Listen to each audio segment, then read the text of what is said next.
Hey guys, tonight we begin with the scandalous life and deeply confusing decisions of Fredegund of Neustria, a woman who could have starred in a medieval soap opera.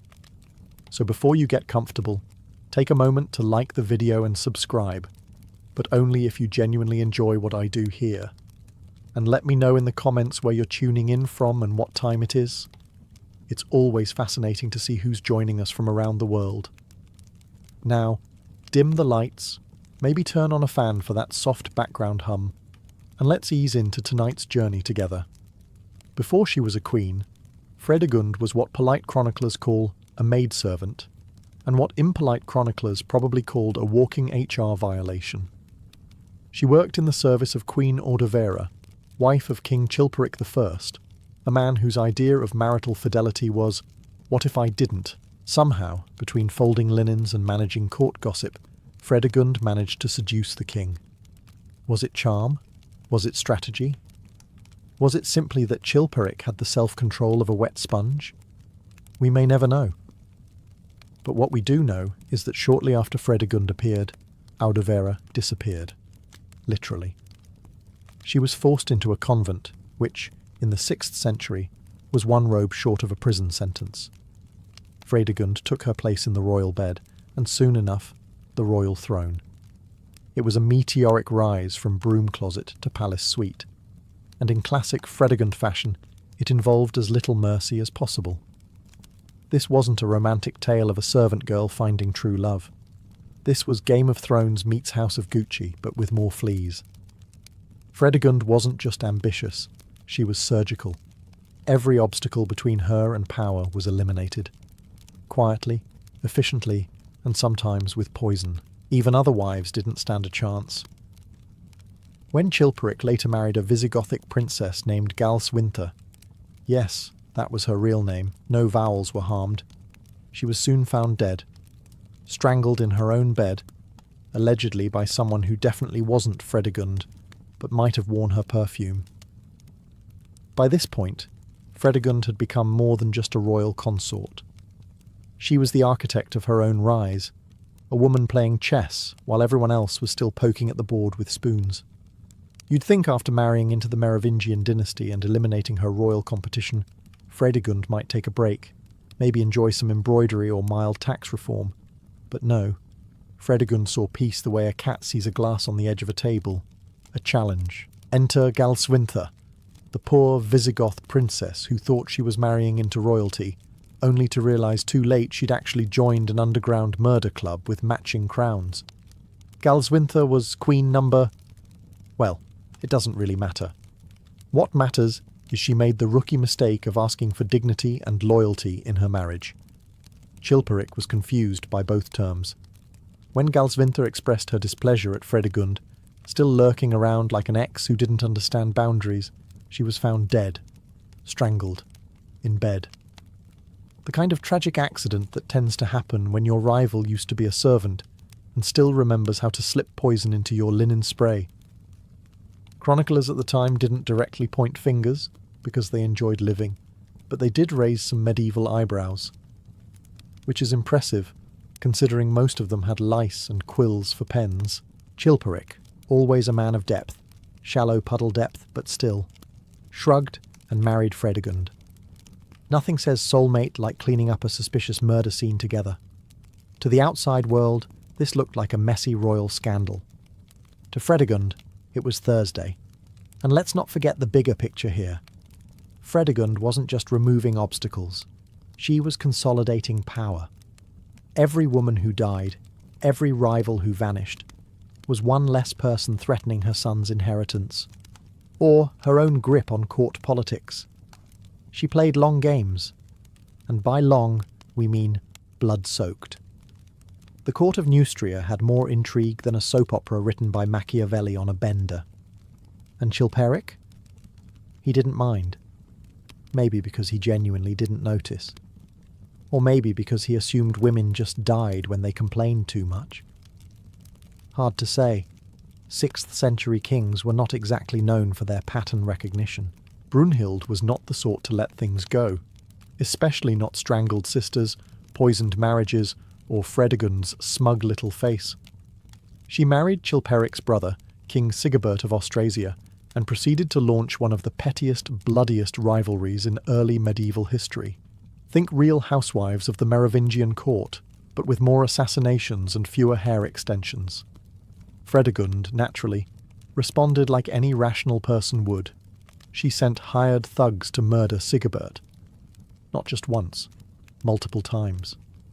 Eventually, one of them succeeded. Sigibert was stabbed to death during a negotiation, which in 6th century Gaul translated to political compromise.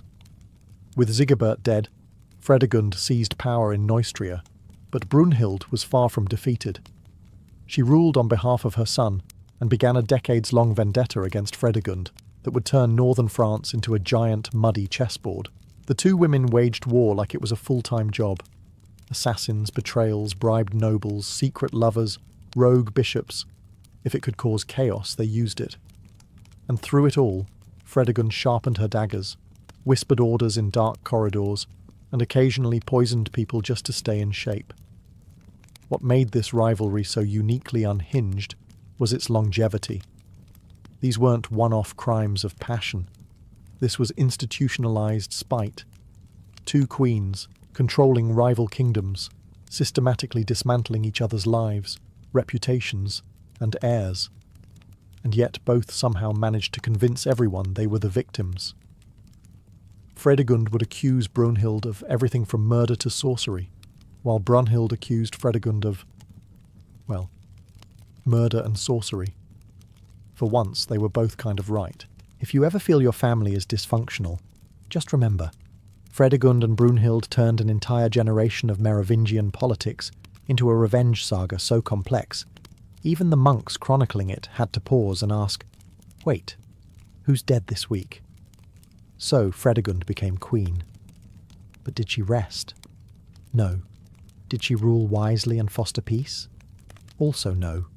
Instead, she took one look at her royal court, saw her late husband's surviving children, her stepsons, and thought, you know what would really spice things up? Now history is murky here, because chroniclers weren't exactly writing with 4K clarity, but rumours abound, whispered suggestions that Fredegund didn't just tolerate her stepsons, she favoured them, biblically, and not in the bake them cookies kind of way, more like have them assassinated unless they flirt back sort of way. You know, typical stepmom things. Fredegund's relationship with her stepsons blurred every boundary you'd want to keep unblurred in a royal household. Some accounts suggest she tried to seduce at least one of them. Others imply more. Of course, in Merovingian politics, seduction was often just another weapon in the royal toolkit, somewhere between poison and bribes. This was a woman who viewed incestuous overtones not as a red flag, but as a political strategy.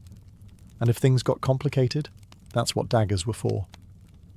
One poor stepson, Clovis, was found dead under mysterious circumstances. Another, Merovesh, made the mistake of defying her. He ended up tonsured and locked in a monastery, the medieval equivalent of being ghosted and shipped to Siberia. Fredegund wasn't the warm and nurturing type. She was the type to tuck you in at night and then frame you for treason by morning. Her maternal instincts were, shall we say, weaponized. Now let's be fair. Fredegund didn't invent the chaos. She just embraced it with the enthusiasm of a bored cat discovering a full shelf of breakable things. The Merovingians were already a mess. She just added poison, daggers, and questionable family dinners into the mix. She ruled her court like a spider, always weaving, always waiting, always one scandal away from another mysterious disappearance. And the worst part? She was just getting started. Now, ruling a kingdom in the 6th century was already a logistical nightmare. Roads full of bandits, crops that failed just for fun, and nobles with loyalty as stable as a goat on stilts. But try doing it while juggling a royal family, where every second person is either a cousin or a sworn enemy. And occasionally both. Fredegund, ever the multitasker, found herself in a delicate situation. Her husband, King Chilperic, was dead. Finally, said most of his surviving relatives. That left their young son, Clothar, as heir to the throne. Just one problem. Fredegund had more enemies than allies, and her son was barely old enough to hold a sword, let alone swing it. So naturally, Fredegund did what any protective mother would do. She crushed rebellions, bribed officials, and casually murdered anyone who looked at her child sideways. You know, standard parenting. But raising a boy king in a viper pit wasn't enough drama for our dear queen. She also had to contend with other children, specifically Chilperic's sons from previous marriages. You know, the ones she may or may not have seduced, manipulated, imprisoned or exiled, depending on the weather. Each of these surviving stepsons had a decent claim to the throne, and an even stronger motive to accidentally fall on Fredegund's dagger. And yet, somehow, she outmaneuvered them all, like a medieval chess master whose queen piece was dipped in poison. And then there were the bastards. Oh yes, plenty of them. Some legitimate enough to stir trouble. Others, merely useful rumours. Fredegund knew how to weaponize gossip. If a noblewoman had an illegitimate child, Fredegund might whisper that it was her child. If someone claimed royal blood, Fredegund might suggest they got it by accident, or by night visit. Either way, reputations fell like dominoes, and Fredegund remained upright. And smirking. She wasn't just fighting for a throne. She was fighting to be remembered, or feared, or preferably both. And while her tactics weren't subtle, they were effective. Like using a sledgehammer to swat a fly, then framing the fly for breaking your furniture. Clothar would grow up in this royal blender, sipping milk while his mother arranged yet another suspicious funeral. And he'd learn one thing early. Never turn your back on Fredegund, especially if you're family. By now, Fredegund had achieved what most royal schemers could only dream of. She was Queen Regent, unofficial Queen of Espionage, and part-time Grim Reaper. But what do you do once you've secured your child's throne and neutralized half the noble population? Simple. You ruin everything else too. Fredegund had no interest in peace. In fact, if a treaty ever came near her desk, she probably set it on fire and blamed the ashes on Brunhild. War wasn't just policy, it was therapy. And with her favourite enemy Brunhild still alive and breathing unpoisoned air, the grudge match had decades of fuel left in the tank. The two queens waged a slow-motion slap fight across medieval France that made the 100 Years' War look like an office misunderstanding. They traded accusations, armies and insults via poisoned messengers and suspiciously lost ambassadors. Fredegund sent assassins the way most people send thank-you notes. She even tried to have Brunhild's grandchildren murdered. Subtlety? Never heard of it. And then there was the church. You might think that even Fredegund wouldn't mess with holy men, but you'd be wrong. She didn't just step on sacred toes, she broke them.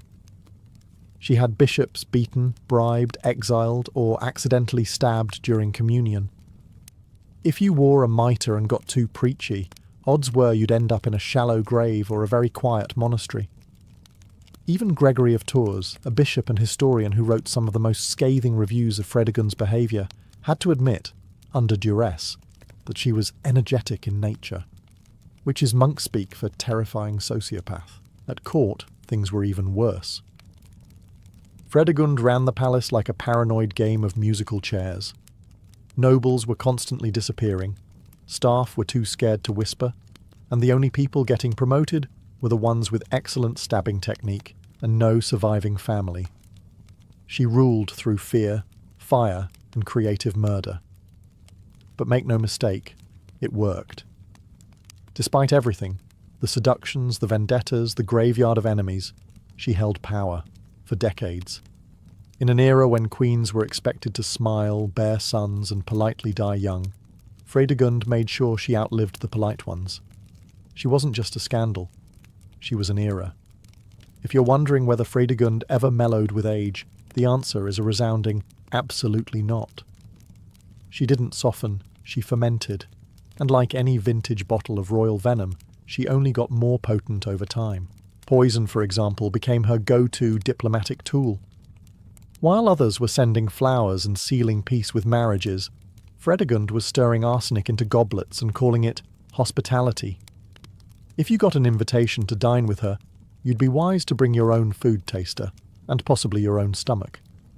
There are tales, possibly exaggerated, but honestly, would you bet against them, that she kept a whole cabinet of poisons, not for decoration, for experimentation? Belladonna, hemlock, wolfsbane. Fredegund was less queen and more gothic apothecary with a revenge kink. And she didn't reserve her talents for nobles or enemies. Servants, courtiers, and the occasional clergy member all found themselves mysteriously ill after incurring her displeasure. One unfortunate woman was reportedly killed simply for gossiping about the Queen's past, which, let's face it, was begging to be gossiped about. Her reputation became so feared that merely being accused of being on her bad side was enough to ruin you. People fled courts, forged alliances with her rivals, or just quietly took up farming in very distant provinces. One bishop allegedly tried to publicly curse her. The next morning, he woke up dead. But Fredegund wasn't all venom and murder. Occasionally, she tried more subtle tactics, like lying, bribing, and forging royal documents. You know, the gentler medieval crimes. She also had spies. Lots of them. If you dropped a critical comment in the bathhouse, it would somehow end up in a royal edict 3 days later, with your name spelled very correctly. It's hard to overstate how thoroughly Fredegund mastered the art of fear. She made Machiavelli look like a motivational speaker. Her enemies were many, her friends few, and mostly terrified. But the most astonishing thing, she was still alive. In a world where murder was a favourite pastime, and royal women were conveniently removed, Fredegund survived everything thrown at her, including the consequences of her own terrible decisions. By this point in Fredegund's story, one might ask, did she ever run out of people to kill? The answer, charmingly, is no. Much like a medieval hydra with impeccable aim, for every rival she eliminated, 2 more popped up, usually with better armour and worse attitudes. Take the church, for example. Fredegund had a complicated relationship with the clergy, meaning she alternated between bribing them and stabbing them, depending on the mood. One poor soul, Praetextatus, Bishop of Rouen, made the fatal mistake of trying to remind the Queen that murder was, technically, frowned upon in Christian doctrine. Big mistake. Fredegund had him arrested, tortured, and exiled. When he returned years later, older, wiser, and slightly singed, she welcomed him back with open arms and a dagger. The bishop collapsed mid-sermon, and rumours quickly swirled that his communion wine had tasted oddly metallic. No one dared say her name, but the fact that the organist fled the city that night was a bit of a giveaway. Fredegund's brand of justice wasn't blind, it just didn't bother with trials. And then there were her diplomatic negotiations. Diplomatic here meaning she sent gifts laced with poison, and followed up with an assassin, just in case. To Fredegund, every gift basket was a potential murder weapon. Imagine trying to thank her for a holiday goose while checking it for hemlock. Merry Christmas, now check your spleen. Foreign ambassadors either left her court in terror or didn't leave at all. Some were never seen again. One envoy, after a particularly tense visit, allegedly converted to monastic life and refused to speak above a whisper for the rest of his days. Even her own allies weren't safe. If you were too powerful, too ambitious, or too attractive in candlelight, Fredegund saw you as a liability. Her rule was one long paranoid opera. Everyone wore masks. Some of them just happened to be death shrouds. In the rare moments she wasn't assassinating bishops or blackmailing nobles, she managed to run Neustria with shocking efficiency. Grain got delivered. Roads were safe-ish. Bandits mysteriously disappeared, presumably after trying to rob someone who turned out to be Fredegund in disguise. At this point, the kingdom didn't ask how she kept things running. They just prayed she wouldn't run them over next. While Fredegund's kill count was impressive, so too was her flair for inappropriate relationships. One particularly persistent rumour, repeated in whispers at court and by more than one suspicious scribe, claimed that she seduced not one, but multiple of her late husband's sons, as in her stepsons. You know, the ones who should have been calling her mother instead of milady. Please stop that. Now, before we take this rumour as gospel, let's remember we're talking about medieval chroniclers, men who believed thunder was divine punishment, and women who read books were witches. So grain of salt, sure. But the number of chroniclers who all independently raise an eyebrow at Fredegund's maternal boundaries makes you think twice. Whether or not she actually bedded her stepsons, it's undeniable that some of them turned up mysteriously dead, banished, or suddenly joined a monastery right after crossing her. And those who stuck around? Well, let's just say there were tension-filled family dinners. One of the more infamous cases involved Clovis, Chilperic's eldest surviving son from his first marriage. He was a natural heir, well-liked, and not coincidentally dead within months of Fredegund securing her position. Cause of death? Unclear. The medieval version of he slipped on a sword several times. Another stepson, Merivech, actually tried to rebel, perhaps suspecting that accidental poisoning was next on his calendar. Fredegund dealt with that the way she always did. Manipulation, imprisonment, and maybe a bit of seduction. Again, historians argue. But if your entire royal family starts dying and everyone's writing about your weirdly close relationship with your husband's kids, you don't get the benefit of the doubt. Regardless of whether Fredegund's taste in men skewed dangerously close to family, the rumours stuck. And in medieval politics, sometimes a rumour was more powerful than a fact. She weaponized her own reputation, letting fear do the heavy lifting. She was either the most misunderstood queen in Frankish history, or the most unapologetically scandalous. Spoiler, it wasn't the first one. If there was one person who could match Fredegund blow for blow in cunning, spite and sheer creative villainy, it was her lifelong nemesis, Brunhilde of Austrasia. Think of them as the medieval equivalent of an unstoppable force meeting a slightly more unhinged, immovable object. Brunhilde was everything Fredegund wasn't. Noble-born, educated, and genuinely classy in that reads Latin for fun kind of way. Fredegund, meanwhile, had climbed to the top by sheer audacity, violence, and a firm belief that poison solved most problems. You could say their beef was personal, mainly because Fredegund had murdered Brunhilde's sister. Yes, it's hard to come back from that at family reunions.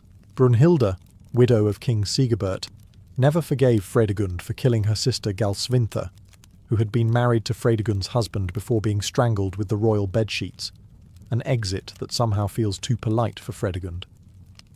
And in true medieval fashion, this grudge blossomed into decades of political sabotage, assassination attempts, and open warfare. If your royal drama doesn't include a murder that leads to two kingdoms waging war for years, is it really worth writing down? Fredegund and Brunhilde didn't just hate each other, they studied each other. Fredegund sabotaged Brunhilde's marriage alliances, orchestrated murders of her allies, and even sent one of her infamous gift baskets across the border. Spoiler, it wasn't filled with fruit. Brunhilde responded in kind, sometimes more diplomatically, sometimes with armies. Their mutual loathing fueled a kind of political arms race, each trying to outwit the other while occasionally pretending they weren't behind every mysterious death west of the Rhine.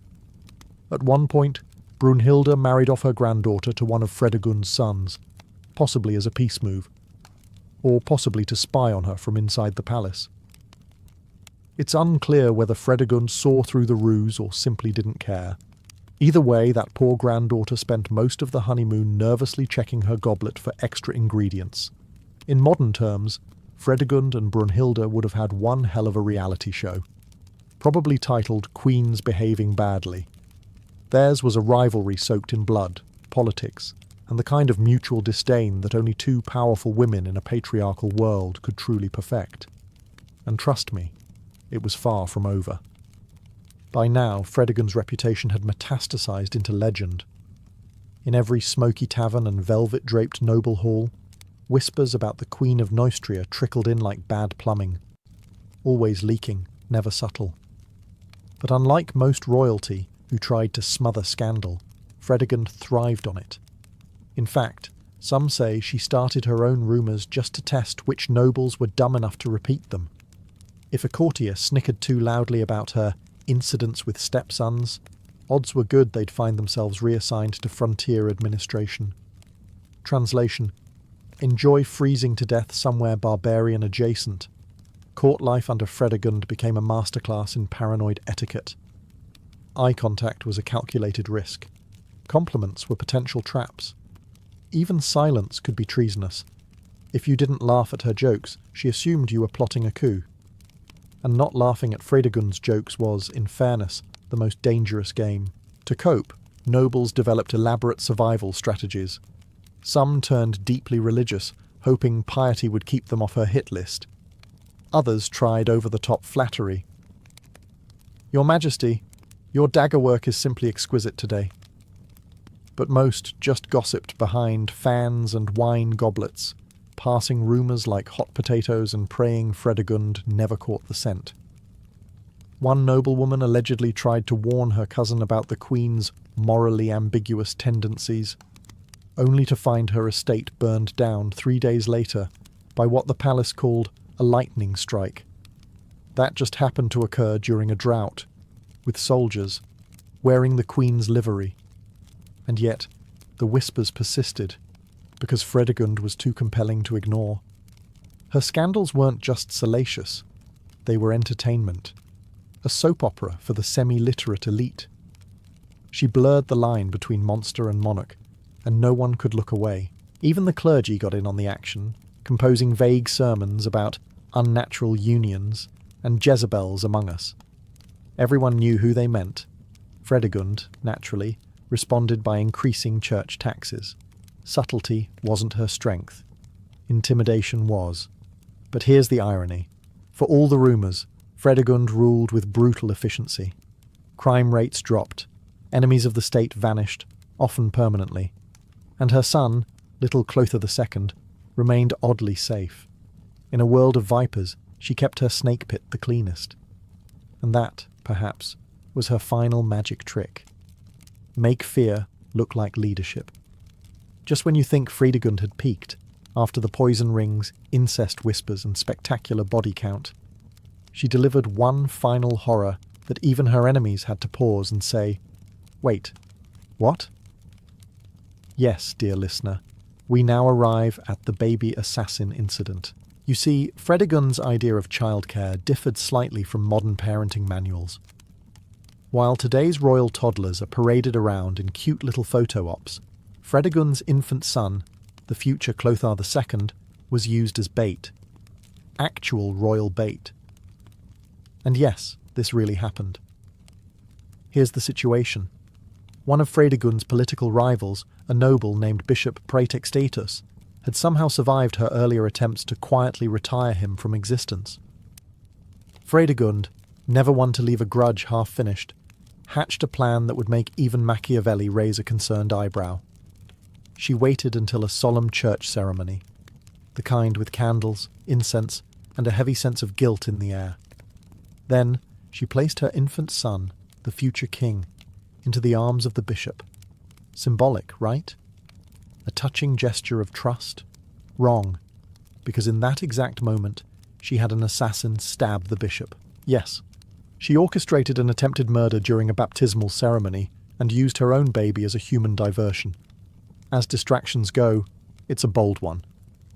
The bishop did survive, temporarily, but the message was clear. Fredegund was playing chess while everyone else was trying to remember the rules to checkers. The bishop would eventually meet a much less miraculous end, one that involved less ceremony and more stabbing. Fredegund, as always, avoided any formal consequences, likely because no one in their right mind wanted to be the one to serve her a subpoena. And what about little Clotho? The future king reportedly survived the entire event without a scratch. Honestly, if you can make it through your own christening without being implicated in a homicide, you're off to a strong start in Frankish politics. This incident, bizarre, brutal, and almost operatic in its absurdity, became a perfect metaphor for Fredegund's rule, sacrilege wrapped in silk and power disguised as piety. By the late 580s, Fredegund's list of enemies had grown so long it probably needed its own royal scribe. But one name still lingered at the top of her to-do something about list. Her husband, King Chilperic I. Now, to be clear, Chilperic was no innocent choir boy caught in the Queen's Gothic whirlwind. This was a man so disliked that some chroniclers referred to him as the Nero and Herod of his time. That's the medieval historian's way of saying, not the vibe. He had feuded with his brothers, mistreated his wives, Fredegund included, especially before she became indispensable, and ruled with the warmth of a refrigerator in Lent. Still, they made quite the pair. She with her daggers and poison, he with his paranoia and royal tantrums. A match made in medieval therapy, if such a thing had existed. Then came September 584. Chilperic was stabbed, multiple times, in his hunting lodge. No witnesses, no warning, just the King of Neustria, turning into royal Swiss cheese before he could even remove his boots. The suspect list included every noble with a pulse, most of the palace staff, a few disgruntled bishops, and, you guessed it, Fredegund. But here's where it gets juicy. Fredegund was with him that day, and unlike the usual string of dead husbands, servants, or stepsons who accidentally tripped into daggers, she somehow survived the assassination attempt untouched. Convenient? Yes. Coincidental? Please. Some claimed she orchestrated it all, that she'd grown tired of sharing power, or simply preferred ruling alone with a glass of wine and fewer interruptions. Others argued Chilperic had just made too many enemies, and Fredegund merely benefited from excellent timing. Regardless of who wielded the knife, she didn't waste time mourning. Within hours, she'd barricaded herself in the palace treasury with her son Clotha, baby bait, remember him, and the royal gold. In medieval crisis management terms, this was basically a power move worthy of a mic drop. Then she did what Fredegund always did. She took control, declared her infant son king, assumed the regency, ordered a few more executions for good measure, business as usual. And just like that, Fredegund was a widow, and more powerful than ever. All it took was a little blood on the floor and no witnesses. With Chilperic safely 6 feet under, or possibly just in several small bags given the stabbing, Fredegund wasn't just grieving, she was strategizing. And let's be honest, her mourning period was probably shorter than the time it took to refill her wine goblet. Now the sole regent of Neustria, Fredegund had one job. Keep her son, Clothar II, alive long enough to inherit the throne. A reasonable task for most mothers. But in Frankish royal politics, that meant surviving assassination attempts, coups, betrayals, and at least 3 bishops muttering curses under their breath.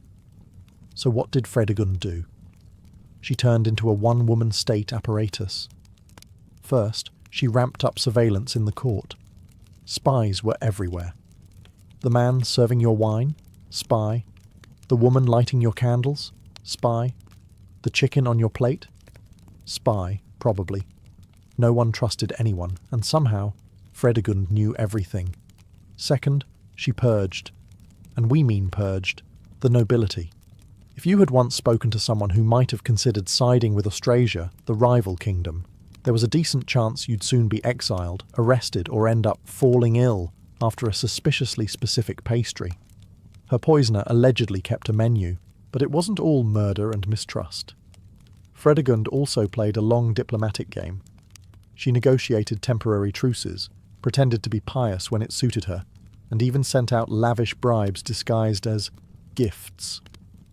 Frankish diplomacy often looked a lot like mafia protection rackets with better tableware. Meanwhile, her stepsons, some of whom had mysteriously died young, were no longer a problem. The surviving few had either fled or decided they preferred farming to ruling, probably after realizing their stepmother had a black belt in psychological warfare and dagger tossing. She even rebranded herself slightly. Less seductress, more protective lioness of the realm. Though she still occasionally executed people for looking at her weird, it now came across as maternal overprotectiveness. Fredegund, to everyone's reluctant amazement, was actually good at ruling. Tyrannical. Absolutely. Bloodthirsty. Without a doubt. But efficient. And in the messy world of Merovingian politics, that counted for something. After all, what's a few executions when you're keeping the realm stable?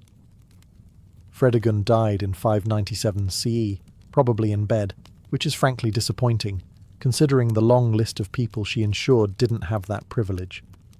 There were no fiery uprisings, no final battles, no dramatic downfall from a palace window while clutching a dagger.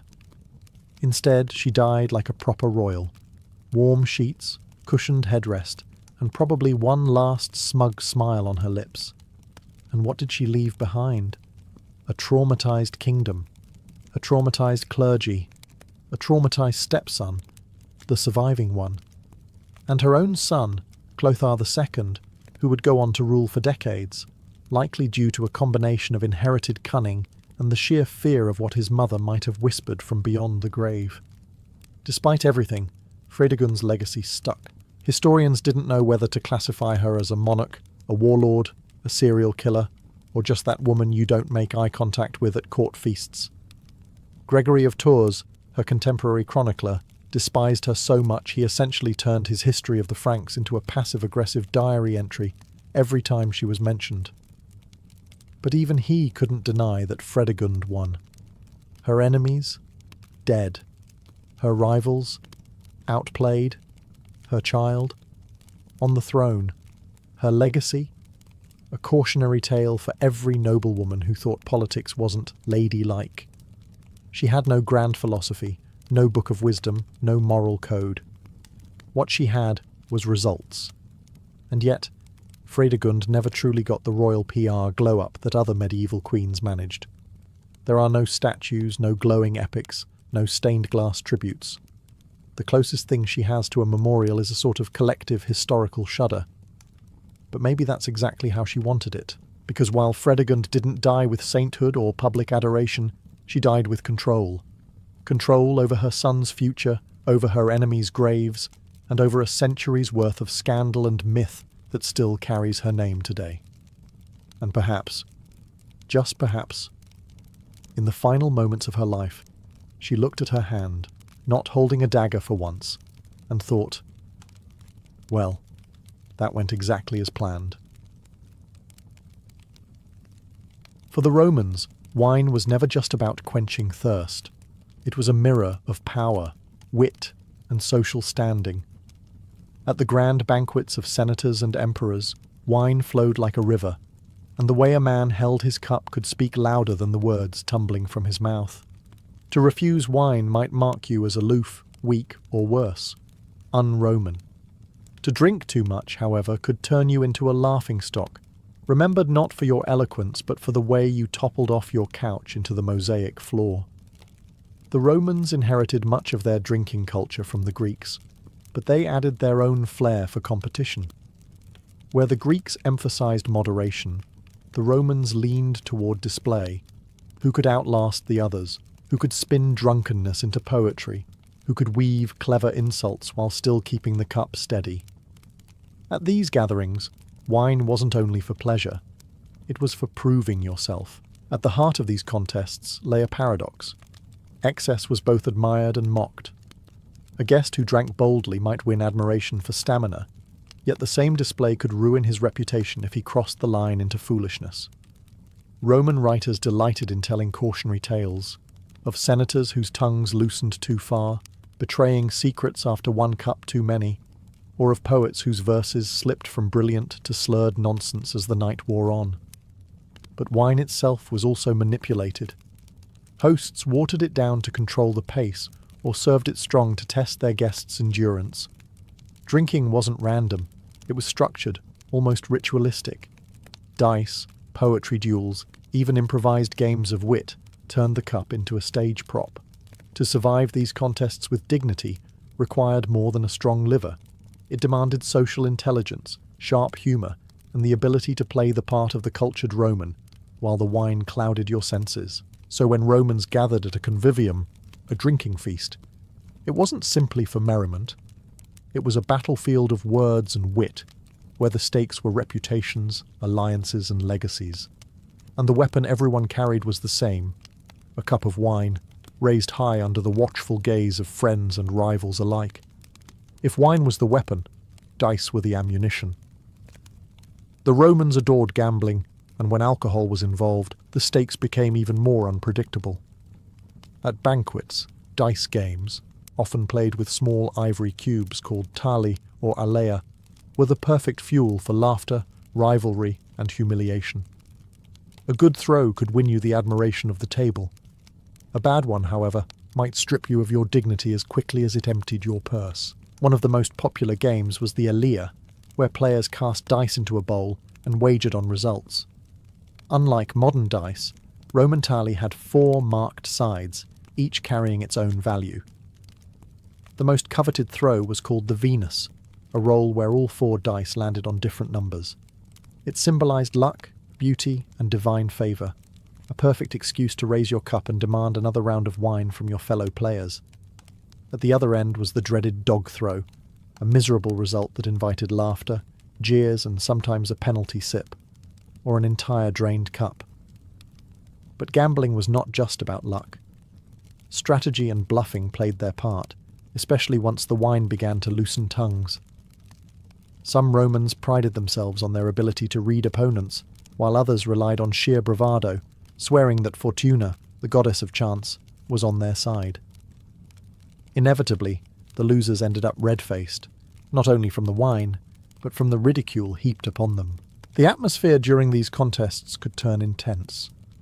Coins, jewellery, or even favours were staked recklessly as the night deepened. A senator might wager a fortune for the thrill of besting his rival in front of the entire room. For soldiers, dice games became a rougher version of camaraderie, a way to test one another's grit under the haze of alcohol. Yet the dice table was dangerous territory. A man too consumed by gambling risked being labelled weak or dishonourable. Writers like Cicero warned against the addiction of dice, mocking those who squandered reputations over a game. Still, at drinking feasts, fortune's rattle was irresistible. With each throw, guests laughed, cursed, or demanded another pour of wine, turning chance into both entertainment and ruin. For the Romans, drinking was not just about staggering bravado or gambling away a fortune. It was also about sharpening the tongue. At convivium banquets, once the wine began to flow and inhibitions faded, the contests of wit began. Poetry duels were among the most celebrated of these games, transforming the dining couch into a battlefield where words, not swords, were the chosen weapon. The rules were deceptively simple. A guest might recite a line of verse, and the next was expected to respond with one of their own, often improvised, often biting. Sometimes the challenge was to continue a theme: love, war, or the gods. Other times it was an opportunity for ridicule, with clever barbs aimed at rivals across the table. The quicker the tongue, the greater the applause. The slower, or worse, the incoherent, the louder the laughter. Wine loosened the mind, but it also betrayed it, turning the polished rhetoric of sober men into stammering nonsense. These contests could elevate reputations. A sharp, clever verse could win admiration and place a guest at the centre of attention, his cup refilled in celebration of his wit. Roman poets like Catullus and Martial made careers out of such sharp-edged banter, their works filled with the kind of stinging humour that once lit up banquet halls. A successful quip or cutting couplet could make the difference between being remembered as the star of the evening or the butt of its jokes. But the duels were not without risk. Words had weight in Rome, and satire was a dangerous blade to wield. An insult too sharp might cut too deeply, especially if directed at a powerful man. There are tales of drunken banter leading to lifelong grudges, with verses composed at a feast later resurfacing in political vendettas. A misplaced joke about someone's lineage, wealth, or military record could have consequences that stretched far beyond the wine-soaked evening. Still, the Romans thrived on this edge. To them, wit was a mark of cultivation, and the convivium was both stage and audience.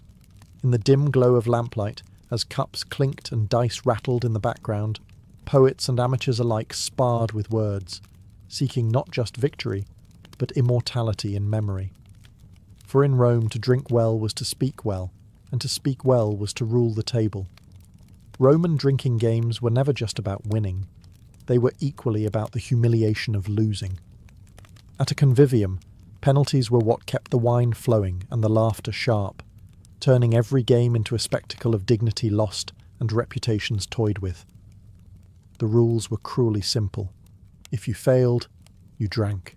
If you faltered, you performed. And sometimes the punishment was more entertaining than the game itself. One of the most common forfeits was the penalty cup. A loser in dice, poetry, or any other contest might be forced to drain an enormous goblet of wine in a single breath. For seasoned drinkers, this was a badge of honour. For weaker guests, it was a fast road to ridicule, as they coughed, spluttered, or passed out spectacularly on the mosaic floor. Laughter always followed, but the memory could cling long after the feast had ended. Others took the form of performance punishments. A guest who lost might be ordered to sing a song, recite embarrassing lines of verse, or dance foolishly for the amusement of the company. In a society where dignity and self-control were prized, being reduced to drunken clownery was the sharpest cut. Roman satire often delighted in these humiliations, painting vivid portraits of nobles forced to caper about while their peers jeered. At times, the punishments grew harsher. Some feasts required losers to kiss whoever the winner chose, regardless of gender or status, an act designed to provoke laughter or discomfort.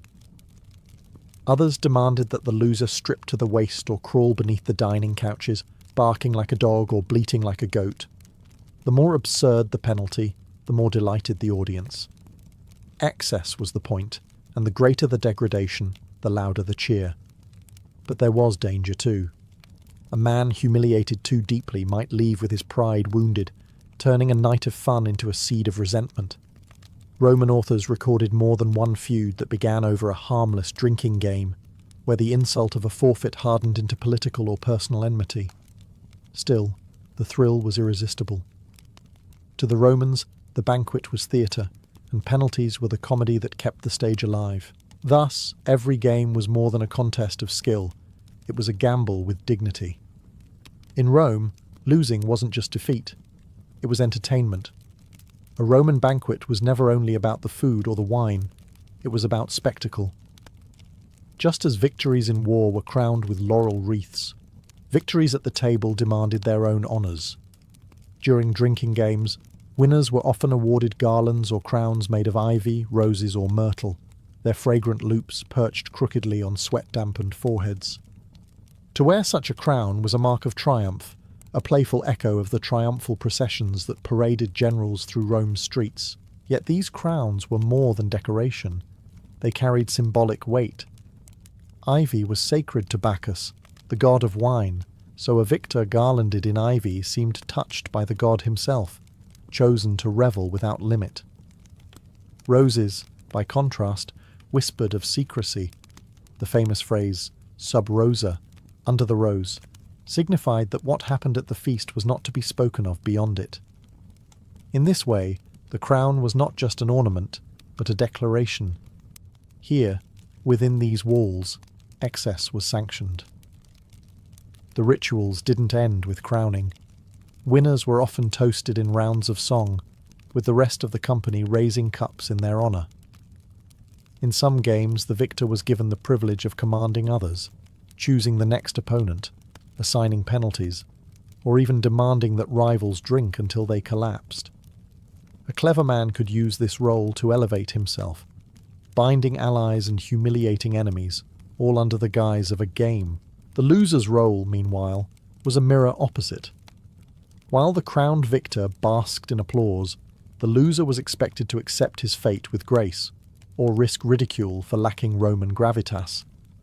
Some banquets even turned the ritual into farce, crowning the most pitiful drunkard as the king of fools, a parody of triumph that mocked weakness rather than celebrating strength. These rituals mattered because they blurred the lines between jest and power. At the convivium, the crown of roses or ivy might last only until dawn, but the memory of who wore it lingered. A well-timed victory, paired with wit and charm, could enhance a reputation. A poorly handled loss could stain it. Thus, every wreath, every toast, and every ritual carried meaning beyond the moment. Drinking crowns turned wine-soaked games into something larger, a parody of Rome itself, where glory and humiliation always walked hand in hand. No Roman drinking feast was ever silent. Alongside the clinking of cups and the rattle of dice came the pulse of music. Flute players, lyre strummers and singers were hired to accompany the banquets, their melodies weaving through the smoke and chatter. Yet music was rarely background noise. It was part of the game itself.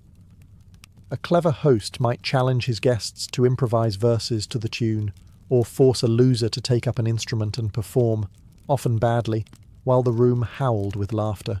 Mockery was as essential as the wine. Romans delighted in using performance as punishment, and nothing deflated a man's dignity faster than being forced to sing off-key or stumble through a bawdy dance. The line between entertainment and humiliation blurred constantly.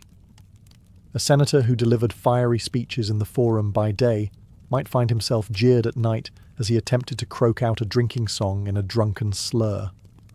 The very contrast was the point.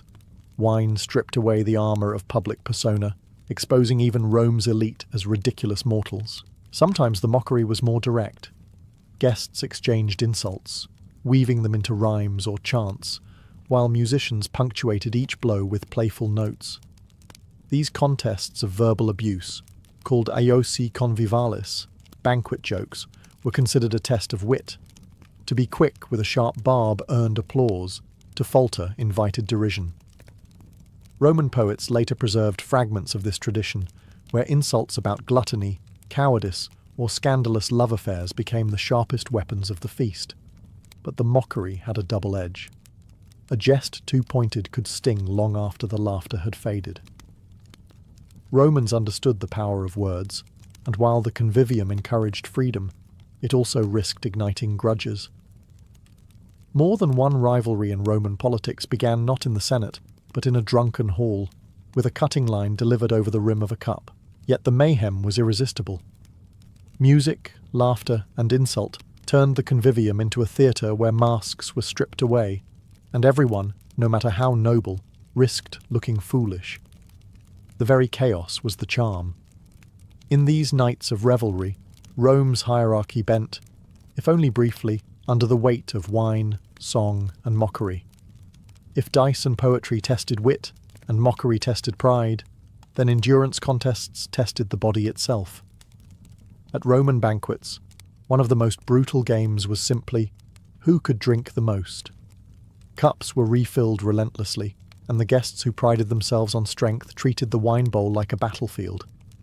To falter, to vomit, collapse, or beg for water was to admit defeat in front of an audience that valued toughness almost as much as eloquence. These contests often began innocently, with toasts and songs, but they quickly spiraled into competitions of survival. One goblet led to another, then another, until even the strongest gladiator-like guest staggered. Ancient writers describe participants who drank until they could no longer stand, their attendants forced to drag them away from the couches.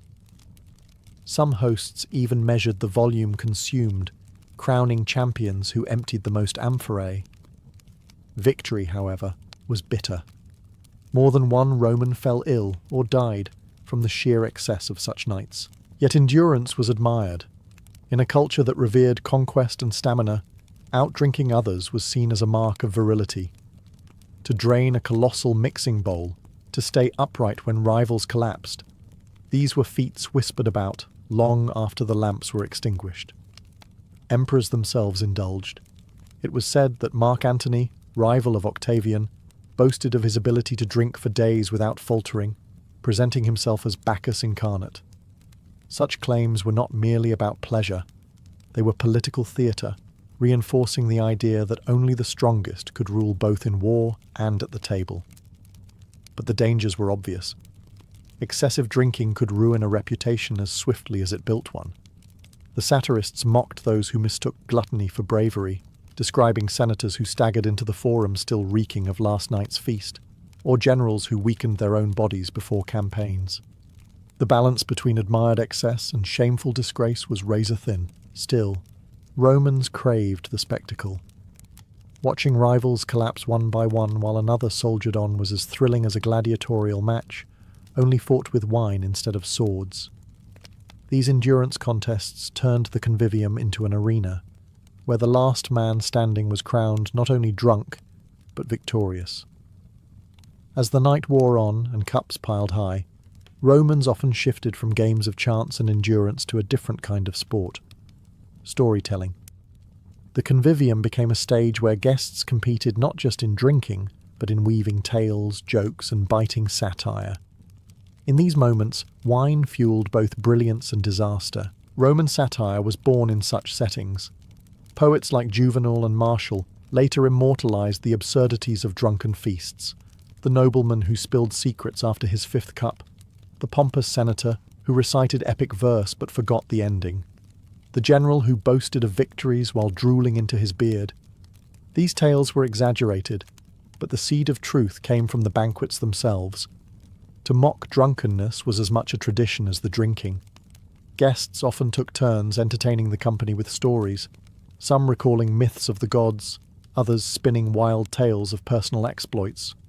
The cleverest twisted these stories into parody. A man might retell the labours of Hercules as if Hercules were a staggering drunk, fumbling his way through monsters and tasks.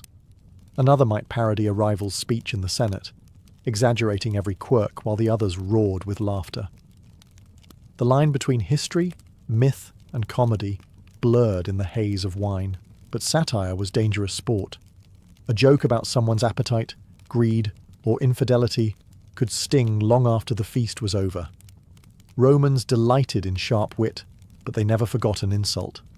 Banquet rooms became testing grounds for political relationships, where humour could strengthen alliances or ignite enmities. More than one feud began with a cutting story told after too many cups. Still, the laughter was irresistible. Storytelling and satire gave the convivium its energy, turning drunkenness into a spectacle. The loser who stumbled over a line, the rival skewered in verse, the pompous man brought low by parody, all became part of the shared memory of the night, and those memories lasted. Even years later, a man's reputation could be shaped by a single evening, remembered not for his speeches in the forum or his bravery in war, but for the time he sang off-key or was mocked in verse at a convivium. For the Romans, this was the true chaos of wine, not just the physical toll of excess, but the way a single drunken moment could echo into legacy. By the time the lamps burned low and the musicians packed away their lyres, what remained after a Roman drinking feast was more than a room full of empty cups. These gatherings revealed the very contradictions of Roman life. To drink was to live between two extremes, the pursuit of glory and the risk of disgrace. The games reflected this perfectly. Each contest a stage where reputations could rise as quickly as they could fall. For Romans, wine was never simply indulgence. It was theatre, politics, and philosophy mixed together in the bowl. A man's ability to outdrink rivals proved stamina. His skill with dice showed fortune's favour. His sharp tongue in verse displayed intellect. To fail in these contests was to reveal weakness, and weakness in Rome was unforgivable. Yet even in failure there was comedy, and Romans relished the spectacle of watching senators, soldiers, and scholars alike reduced to the same level by Bacchus's power. The convivium, then, was more than a feast. It was a mirror of society. Hierarchies bent beneath the weight of wine. A slave might mock his master through a clever jest. A poet might shame a senator with a cutting line, and a soldier might rise above nobles by sheer endurance at the cup. These moments were fleeting, but they gave a glimpse of a Rome where wit, humour, and chance briefly reigned over rank. Writers often mocked the chaos of these nights, but they also celebrated them. To many Romans, drinking games were proof of their vitality, their refusal to live a life of moderation. In their eyes, excess was not always failure. It was a sign of living fully, of daring to embrace chaos even at the risk of ruin. And so reputations were indeed made or destroyed, not only in the forum or on the battlefield, but at the table, where dice rattled, verses clashed, and laughter drowned out shame. In the end, Roman drinking games endure in memory because they were more than diversions. They were expressions of a culture that glorified strength, mocked weakness, and turned even drunkenness into a performance. For the Romans, every cup was a contest, every feast a gamble, and every moment a chance to prove that life itself was best lived loudly, recklessly, and with wine always in hand. By the age of 32, Alexander of Macedon had achieved what no mortal before him dared to dream. In just over a decade, he carved out the largest empire the ancient world had ever seen, stretching from the rugged mountains of Greece to the burning deserts of Egypt, across Persia, and all the way to the mysterious borders of India. Cities bore his name, satraps trembled at his command, and kings once mighty enough to rival him were either dead, disgraced, or absorbed into his new world order. To his men, he was more than a commander. He was a god walking in human form. Yet behind the bronze armour and the legends whispered in every marketplace of Babylon, Alexander was still a man. Flesh, blood, and bone, and more vulnerable than anyone around him realized. When he returned to Babylon in 323 BCE, the conqueror was weary. The campaigns had pushed him to the limits of endurance. Miles of forced marches, endless battles, sleepless nights of planning sieges, and the heavy burden of ruling an empire that spanned cultures, languages, and religions. Even for a man whose ambition burned like fire, there were cracks beginning to show. His body bore the scars of wounds never fully healed.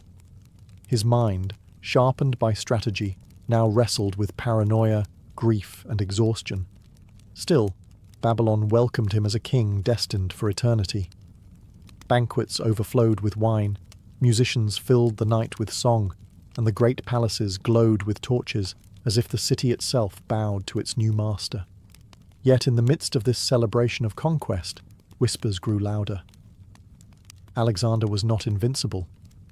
Some murmured about strange fevers ravaging the marshlands near the Euphrates. Others spoke of plots, assassins, and poisons hidden in golden cups. Alexander himself dismissed the omens. He had always trusted in his star, the divine destiny his mother Olympias claimed was written for him since birth. But destiny, no matter how bright, can flicker. His empire stood at the height of its glory, his armies undefeated, his enemies shattered. And yet, within weeks, this same city of Babylon would witness the fall of the man they called Great. The palace of Nebuchadnezzar had never seen such revelry. Alexander, fresh from his Indian campaigns, had returned to Babylon like a victorious god. The great halls blazed with light from countless oil lamps, their smoke curling into the night sky as music and laughter spilled into the courtyards. Golden goblets brimmed with wine, and tables sagged under the weight of roasted meats, honeyed pastries, and fruits imported from the farthest corners of the empire. To his generals and companions, it was more than a feast. It was a proclamation. Alexander's star was still ascending, and Babylon was to be the heart of a new world empire. Yet amid the splendor, there were shadows. The Macedonian elite, hardened veterans of a dozen campaigns, drank deep but whispered still deeper. Many had grown restless with endless wars. Some wanted to return home, to see the hills of Macedon again. Others feared Alexander's growing vision of unity between Greeks and Persians, a vision that unsettled those who still viewed themselves as conquerors, not equals. Alexander himself moved through the feast like a flame, brilliant but unpredictable. His moods shifted with the wine, at times affectionate, draping arms around comrades and boasting of future conquests. Arabia, perhaps even the western seas. At other times he brooded, eyes flashing with suspicion at those who muttered too long in corners. Memories of past conspiracies haunted him. The murder of Parmenion, the execution of Philotas, the brutal death of Clytus the Black, once his closest friend, slain by Alexander's own spear in a drunken rage, that night in Babylon, some said he drank more than ever before. One story tells that he pledged a colossal offering to the gods, draining a cup of unmixed wine in their honour, before collapsing in agony. Others whispered that an enemy's hand had slipped poison into the chalice. Whether by chance, fate, or betrayal, what began as a night of triumph would end as the first step toward tragedy. For within days, Alexander would be struck by a mysterious sickness that no physician, priest, or sacrifice could heal. And in the silence of his chamber, as fever gripped his body, the great conqueror who had stormed through Asia began a battle he could not win. The days after the banquet began with little concern. Alexander had always been reckless with drink and excess. A hangover, his companions thought, nothing more. But as the sun rose over the shimmering walls of Babylon, the king who had once ridden across deserts without water and marched through monsoon rains now lay in his chamber unable to rise. His skin burned with fever, sweat pouring from his body, while a gnawing pain spread through his stomach like fire. Physicians were summoned at once, men trained in both Greek medicine and Persian remedies, but their cures were as varied as they were desperate. Some prescribed cooling baths and herbal tonics. Others called for sacrifices to the gods. Every treatment failed. Each morning, his generals expected him to appear, to shake off his illness and command them as always. Each morning, their expectations crumbled further. Rumours spread quickly through the palace corridors. Poison, some whispered. Surely the cup he had drained at the feast had been tainted. Who had dared such a crime? Antipater, the regent of Macedon, long mistrusted by Alexander. Perhaps one of the generals weary of his endless wars. Or even within his own circle, men like Cassander, who had every reason to resent the king's harsh treatment. The possibility haunted them, for if Alexander could be murdered, then none of them were safe. Others believed the sickness was divine punishment. Had Alexander not claimed descent from Zeus himself? Had he not demanded proskynesis, the bow reserved for gods, from his subjects? Perhaps hubris had finally drawn down the wrath of Olympus. Even the Babylonians muttered that their omens had foreseen calamity. The walls of the city had crumbled during his arrival, a dire sign ignored in the flush of victory. Alexander, weakened but not broken, clung to his vision. From his sickbed he spoke of future campaigns, ordering maps and plans for the conquest of Arabia. His eyes still burned with that unrelenting ambition, even as his body betrayed him. To those who stood beside him, it was unthinkable that death could claim him. He was Alexander, world conqueror, god king, the man who had never lost a battle. And yet, as his fever worsened, a quiet dread settled over Babylon. The sense that for the first time, the great was facing an enemy he could not overcome. As the fever tightened its grip, Alexander was forced to abandon the halls of power for the confines of his bed. The man who once led cavalry charges at the head of his army now struggled to lift his own head from the pillow. Babylon, a city that had welcomed him with trumpets and garlands, fell eerily silent as the news spread. Their king was dying. The palaces that had echoed with laughter during the feast now murmured with hushed prayers and anxious speculation. His generals, men like Ptolemy, Seleucus, and Perdiccas, kept vigil at his side, their faces carved with worry, but their minds racing with thoughts they dared not speak. If Alexander fell, who would rule the empire? No heir had been named. His young son by Roxana was not yet born, and his half-brother Aridaeus was considered unfit to govern. For the first time, the vast empire that stretched across continents seemed fragile, held together by the weakening breath of a single man. Alexander, though racked with pain, retained flashes of his old spirit. He ordered his companions to bring him reports, maps, and dispatches. From his bed, he still tried to command the empire, still planned campaigns into Arabia, as though the illness were a mere inconvenience. His voice was faint, his words often broken by coughs, yet the spark of authority remained. Soldiers outside the palace refused to believe the rumours of his decline. To them, Alexander was immortal. He would rise again, as he always had, stronger than before. But the truth could not be hidden forever. Day after day the fever raged on, and Alexander's once powerful frame wasted away.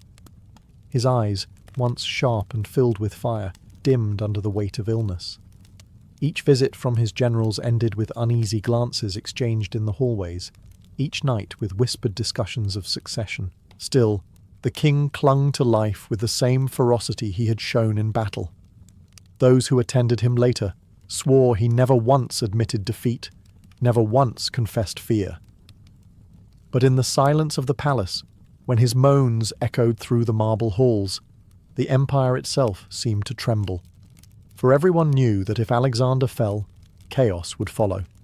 As Alexander's condition worsened, Babylon became a city of rumours.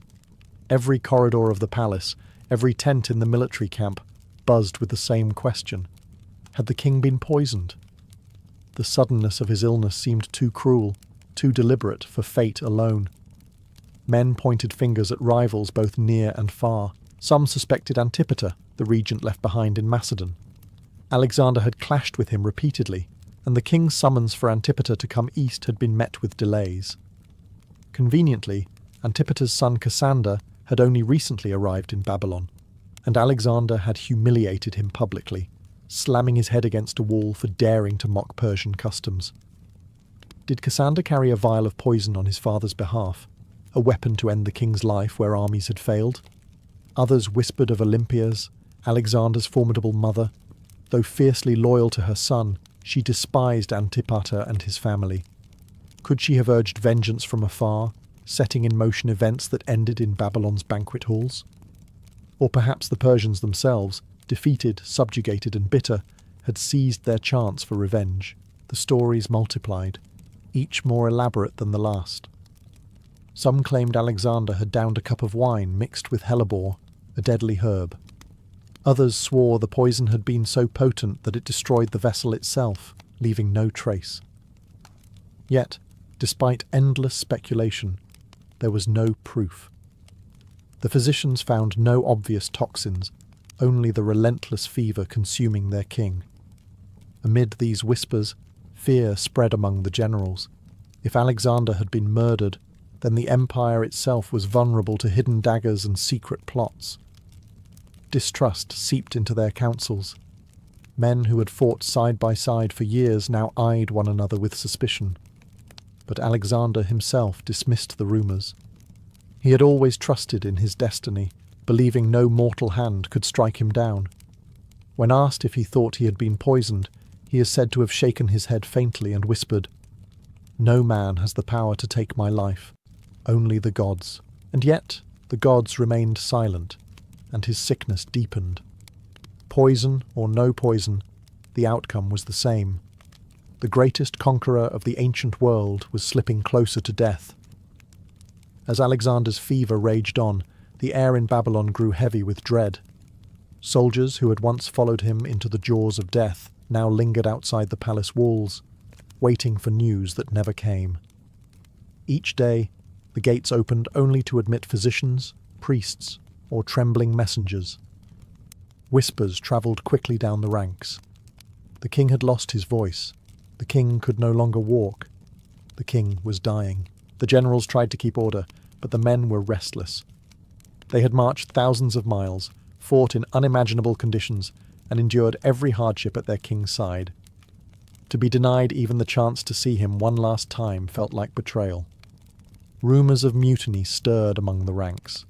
Some demanded that if their king truly lived, he should show himself. If not, then they had a right to look upon his face before he left the world forever. Inside the palace, the atmosphere was no less tense. Alexander lay motionless, his body wasting away. He could no longer stand, and his words came only in broken whispers. Yet his will remained unbroken. When his generals pleaded with him to address the army, he agreed, not in speech, but in gesture. Carried on a litter, Alexander was borne through the palace gates into the courtyard where his soldiers had gathered. Silence fell as thousands of hardened warriors, men who had stormed cities and toppled empires, gazed upon their leader. His face was gaunt, his eyes sunken, his body a shadow of the man who had once charged into battle with fire in his veins. And yet, as he raised his hand weakly in greeting, a roar erupted from the army. They cheered him with tears in their eyes, not because they believed he would recover, but because he still acknowledged them. In that moment, king and soldiers were united once more, bound not by conquest, but by loyalty in the face of death. The scene left a mark on all who witnessed it. For many, it was the final time they saw Alexander alive. The conqueror who had faced every foe with unshakable confidence now confronted the only adversary that no strategy, no army, and no empire could defeat. The end came slowly, like a torch burning low before finally guttering out. For days, Alexander drifted between feverish dreams and brief flashes of clarity. His generals crowded his bedside, desperate for some sign, some word that would tell them what was to become of the empire they had carved under his command. The weight of the future hung heavy in that chamber, for without Alexander there was no plan, no heir with the strength to hold the world together. When asked whom he wished to succeed him, silence filled the room. His lips moved faintly, and those nearest bent close to hear. Ancient writers preserved his words differently, but the version most often repeated is chilling in its simplicity. To the strongest. With those 3 words, he cast the empire into uncertainty, handing it not to bloodline or law, but to raw power. Some claimed he meant Perdiccas, his trusted companion who already held his royal signet ring. Others believed he gestured toward his generals as a whole, challenging them to prove themselves worthy. Still others argued that he said Crateros, the name of a loyal general absent from Babylon at the time, but ambiguity was the point. Alexander had lived by strength, his own will, his own ambition, and so, in death, he left the same brutal principle to govern his empire. The chamber fell into chaos. Roxana, his Sogdian wife, was pregnant, but an unborn child could not rule.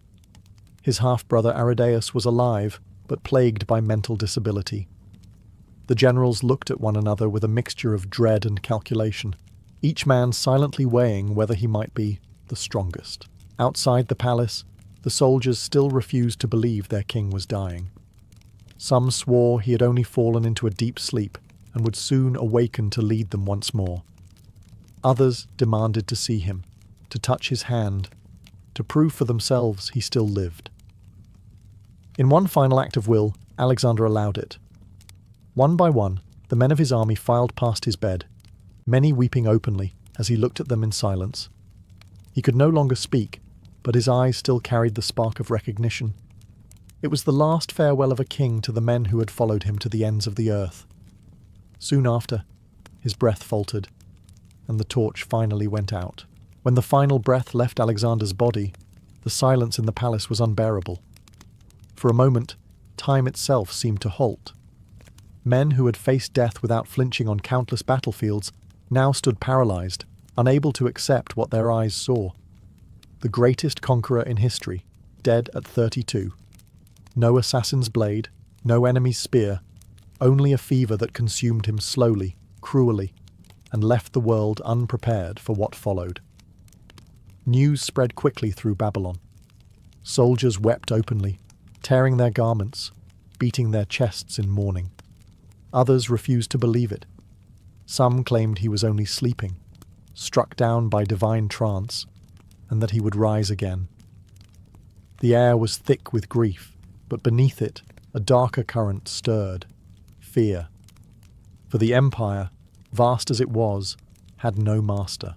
The generals gathered immediately, their faces grim. Perdiccas held Alexander's signet ring, but that did not grant him an empire.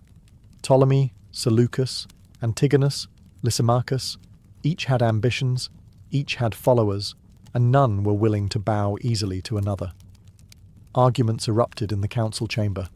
Some urged recognition of Aridaeus, Alexander's half-brother, though his mental state made him unfit to rule.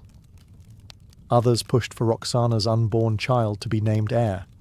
But what protection could an infant possibly have against hungry warlords? Meanwhile, the soldiers demanded clarity.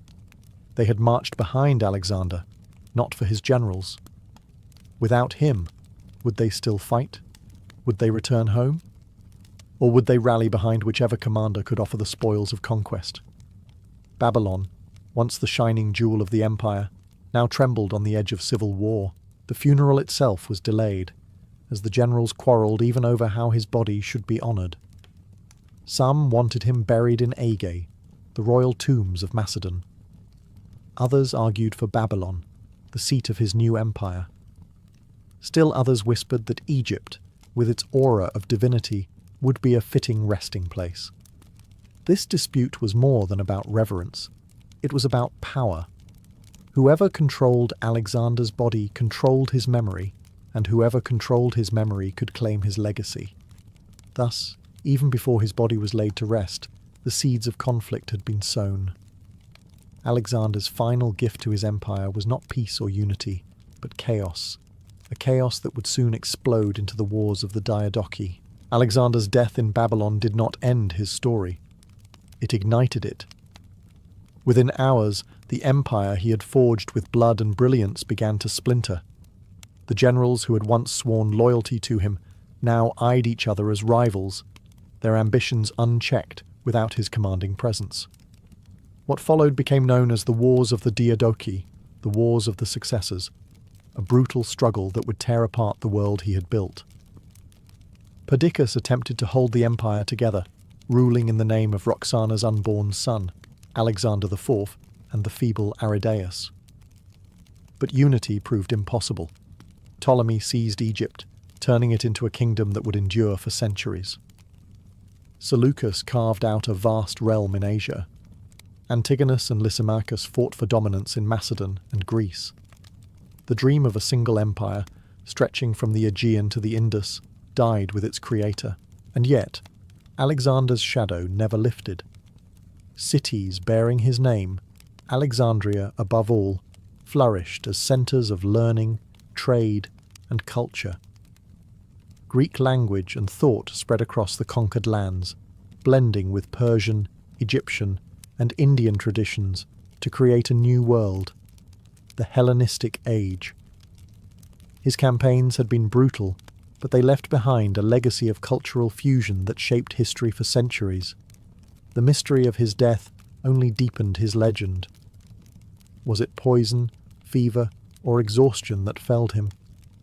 Historians still argue, each theory adding to the aura of the man who seemed too great to die an ordinary death.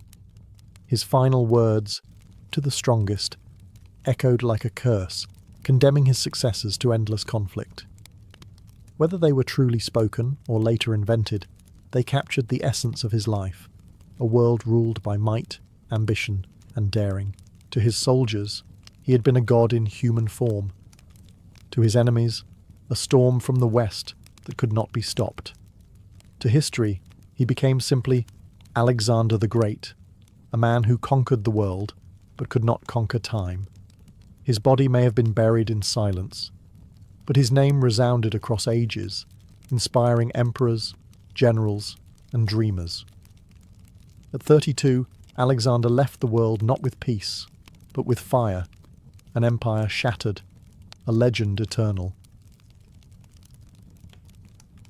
In the summer of 80 CE, the city of Rome prepared for a spectacle unlike anything the empire had ever seen. Rising at the heart of the city stood the newest jewel of Flavian power, the Colosseum, a vast amphitheatre of stone and concrete that seemed to scrape the heavens. Where once had sprawled the artificial lake of Nero's decadent golden house, there now stood a monument, not to one man's vanity, but to the Roman people. The Emperor Titus, son of Vespasian, had promised the amphitheatre would belong to the citizens of Rome, and now he intended to prove it with a celebration of unparalleled scale. 100 days of games were proclaimed. 100 days of combat, feasting, theatre, and blood. To Romans, the announcement was more than generous. It was breathtaking. Rarely in the history of the empire had such largesse been offered, and at its centre was the Colosseum itself, an arena capable of seating over 50,000 spectators. Built with tiered seating that reflected Rome's rigid social hierarchy, the amphitheatre allowed every Roman, from senators in marble seats to the poor squeezed in at the top, to witness the same spectacle, united under the gaze of their emperor. The timing was deliberate. Titus had ascended to the throne in the shadow of disaster, a fire that ravaged Rome, a plague that decimated its citizens, and the eruption of Vesuvius that buried Pompeii and Herculaneum. His reign began under an ill omen, and whispers of discontent spread through the city. These inaugural games were not merely entertainment, they were a political performance, a way to win back loyalty through generosity and awe. By opening the Colosseum with grandeur, Titus sought to transform calamity into triumph. The city buzzed with anticipation. Merchants prepared their stalls, animals were herded into holding pens, gladiators sharpened their blades, and engineers readied the mechanisms that would astonish the crowds. Families spoke of little else, children boasting about the monsters they expected to see, veterans dreaming of naval battles staged on the arena floor. The Colosseum was not yet baptized in blood, but Rome's heart beat faster with the promise of what was to come.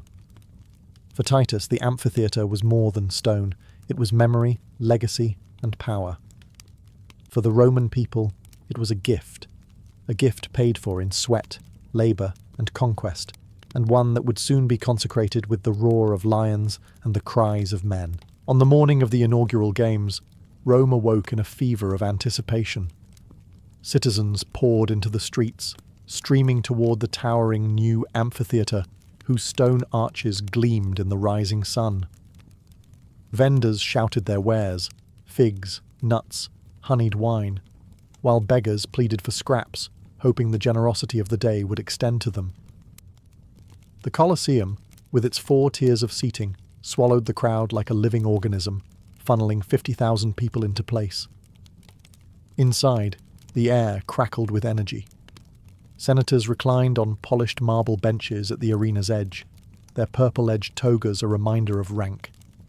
Equites filled the middle tiers, while plebeians and slaves climbed to the highest seats, pressed shoulder to shoulder. Yet despite their differences, all eyes focused on the same stage, the vast oval of sand at the centre, pristine and waiting. The architecture itself seemed to magnify the moment, every voice amplified, every cheer echoing off stone. The Emperor Titus entered in procession, accompanied by lictors bearing fasces and guards glittering in armour.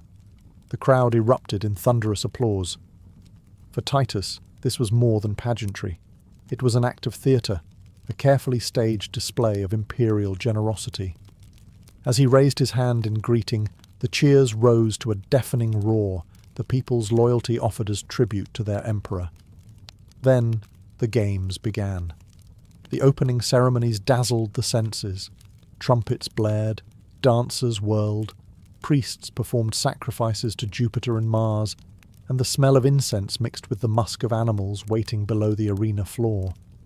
The Valerium, an enormous awning stretched by sailors of the Roman fleet, shielded spectators from the sun, its coloured panels casting shifting patterns of light across the crowd.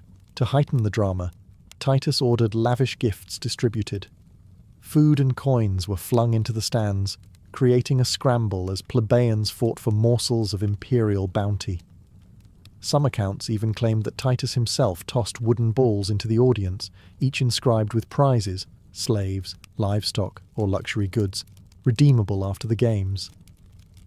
The Colosseum was not just an amphitheatre, it was a machine for awe, designed to overwhelm body and spirit alike. And this was only the first day. The promise hung in the air. Gladiators, beasts, hunts, and spectacles beyond imagination would follow. The inaugural games had begun, and Rome was spellbound. Once the ceremonies ended, the true purpose of the Colosseum revealed itself. Trumpets blared, the gates swung open, and the first gladiators marched into the arena. Their armour glittered in the light, bronze helmets polished to a shine, shields freshly painted with bright patterns. They saluted the emperor, raising their weapons high, and the crowd erupted in a roar that shook the stone foundations. Gladiators were not mere fighters, They were living symbols of Rome's power. Some were slaves or prisoners of war, condemned to fight for survival. Others were volunteers, men who sought fortune and fame, wagering their lives for a chance at glory.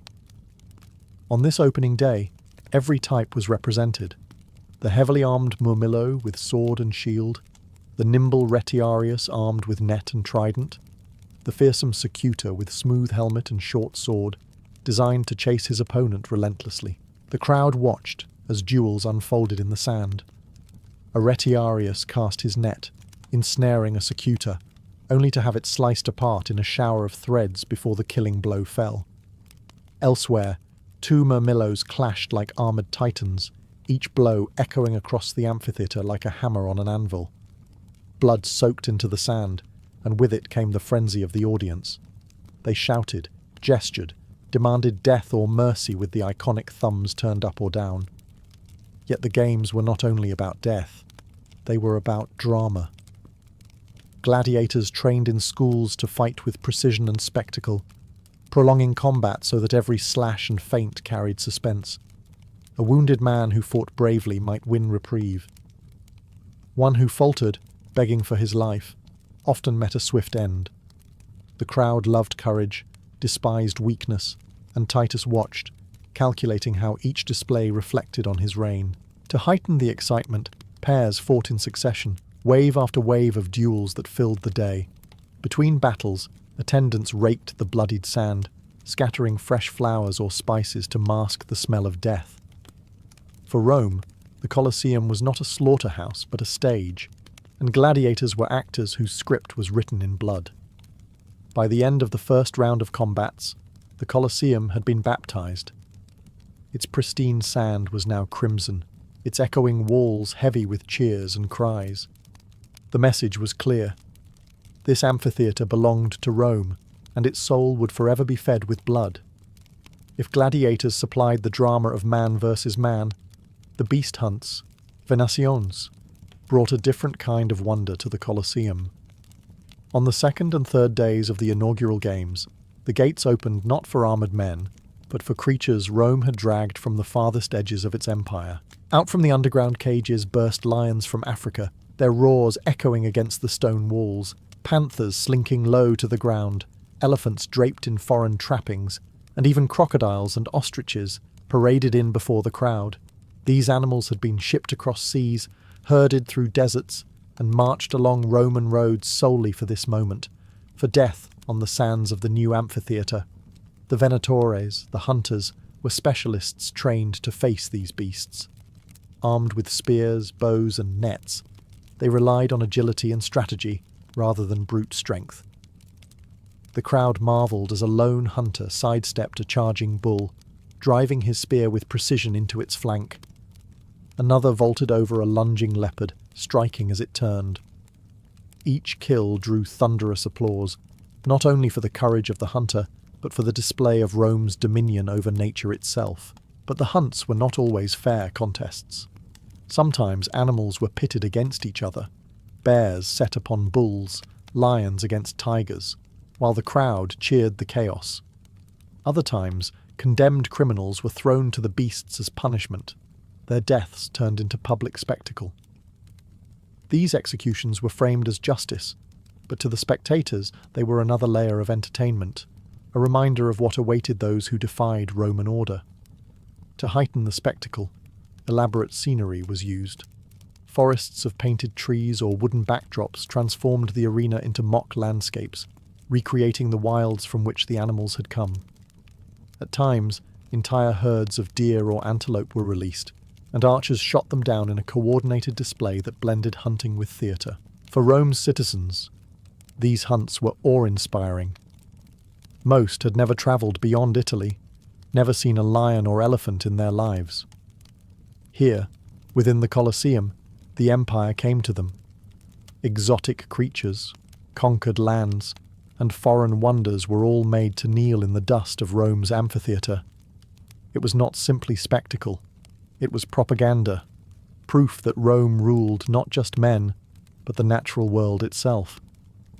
As if gladiators and wild beasts were not enough, Titus unveiled a spectacle that seemed impossible. naval battles staged within the Colosseum itself. On select days of the 100-day festival, the arena floor was transformed into a miniature sea. Ingenious Roman engineering, hidden channels, sluices and aqueducts, allowed water to flood the amphitheatre, turning sand into shimmering waves. Crowds gasped as they watched ships drift into the basin, their sails trimmed, their painted prows gleaming in the sunlight. These were not mere toy vessels, but scaled-down versions of warships, manned by real crews and armed with oars and weapons. Criminals and prisoners of war often filled the ranks of these sailors, forced to fight for survival in a watery stage from which there was no escape. The Naumachii, or mock sea battles, reenacted famous conflicts from Roman history or mythology. On one day the crowd might watch Greeks clash with Persians, their ships ramming and splintering with the crash of timber. On another, Phoenicians might square off against Romans, spears and arrows flying over the spray. From their seats, spectators felt as if the empire's conquests were replaying before their eyes, proof that Rome's reach extended from land to sea. The battles were savage, even if staged. Ships rammed into each other with deadly force, men thrown into the water clawing at broken planks as they struggled to stay afloat.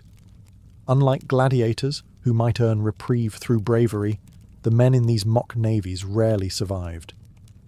The water, meant for entertainment, became a grave for hundreds. Yet for the audience, the danger was part of the allure. To watch the Colosseum hold a sea, to see men die as empires had clashed, was to taste the impossible. The sheer audacity of it all elevated Titus in the eyes of the people. Only Rome could create such a spectacle, and only an emperor with vast resources and will could stage it. For a city that prided itself on engineering and conquest, the Naumachii were both entertainment and demonstration, a reminder that Roman mastery conquered not only men and beasts, but even nature itself. When the water was finally drained and the arena floor restored to sand, the crowd knew they had witnessed a marvel no other city could match. The Colosseum was no longer just a theatre of blood, it was a theatre of worlds. Even as the Colosseum overflowed with violence and spectacle, Titus knew that bread and wine mattered as much as blood. To complement the 100 days of games, he ordered banquets and public feasts that transformed Rome itself into one vast dining hall. For days on end, the empire's wealth was poured into the bellies of its citizens. Streets near the amphitheatre filled with vendors distributing loaves, fruit, and roasted meats, gifts supplied at the emperor's expense. Amphorae of wine were opened freely, their sharp, sweet aroma carrying on the breeze.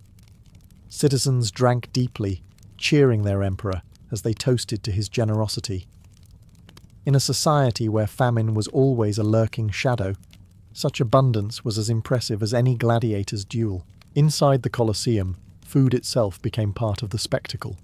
Between shows, attendants tossed baskets of dates, figs, and nuts into the stands. Wooden balls inscribed with prizes were hurled into the crowd, redeemable for goods ranging from cured hams to slaves. Children scrambled for them, while grown men wrestled in the aisles, each ball a tangible symbol of imperial bounty. Lavish feasts were staged for the elite as well. Senators and equities dined in shaded porticos, savouring exotic dishes imported from the provinces. Flamingo tongues from Africa, fish sauces from Hispania, spices from the East. For the common people, simplicity reigned, but the message was the same. Rome's emperor fed his city as generously as he entertained it. The banquets were more than indulgence. They were politics. Titus had inherited an empire scarred by disaster, plague, famine, and the eruption of Vesuvius.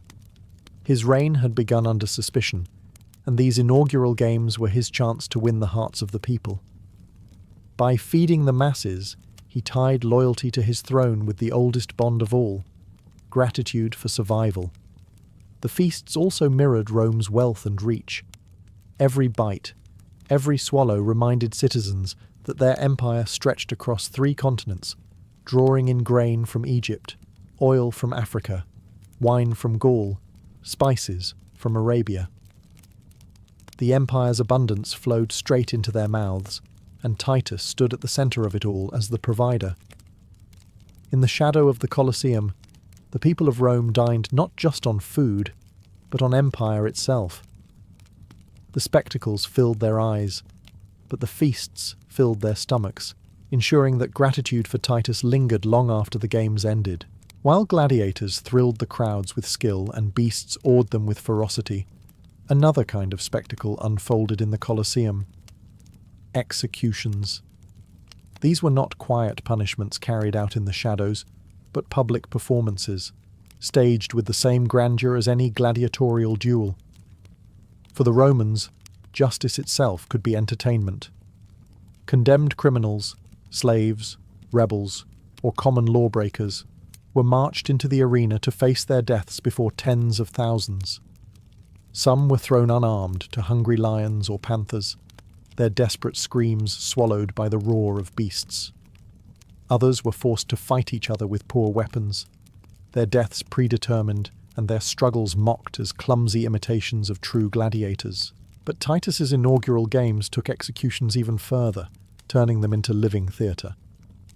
The Colosseum became a stage for mythological reenactments where criminals played the roles of doomed characters. One man might be cast as Orpheus, torn apart by wild beasts as he played his lyre. Another might be Icarus, hoisted into the air on a contraption of wings before being hurled to his death on the sand. These spectacles blended cruelty with creativity, each death dramatized as both punishment and performance. To the Roman crowd, such shows satisfied on multiple levels.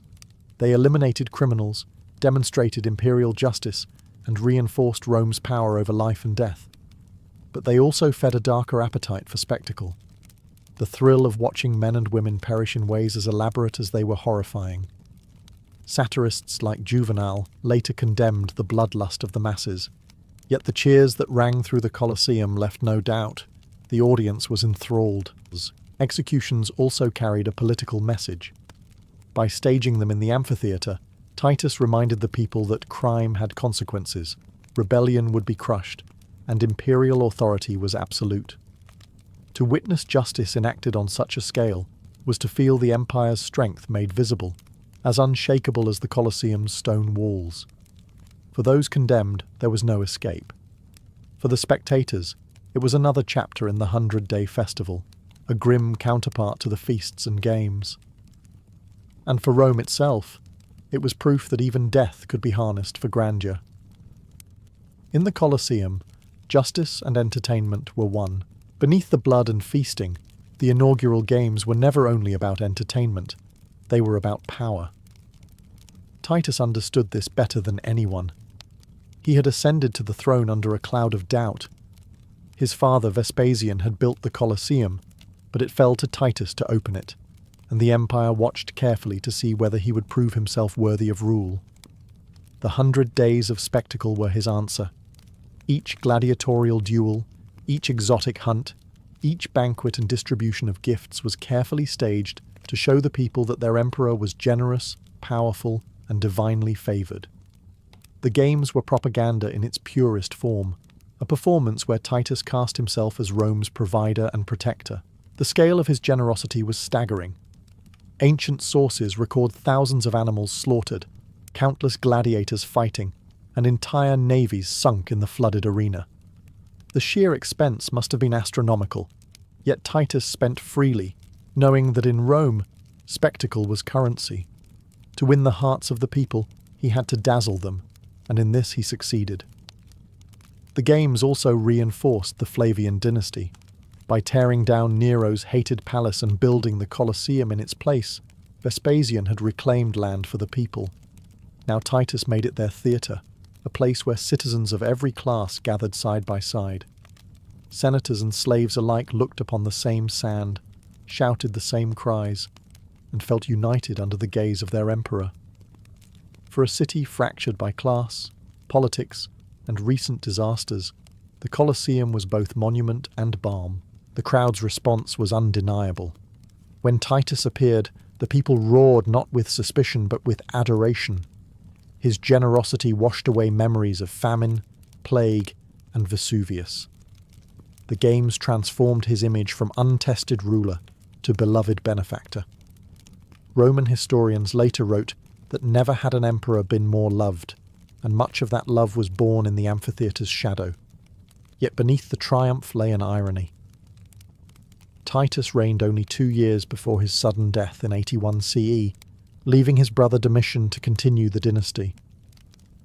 But the Colosseum remained, and with it the memory of those 100 days. In stone and sand, Titus had carved his legacy, not as a conqueror, but as the emperor who gave Rome its greatest spectacle. When the final day of the inaugural games drew to a close, Rome was left not only with the memory of blood and spectacle, but with a sense that history itself had shifted. The Colosseum was no longer just a building, it had become the beating heart of the empire.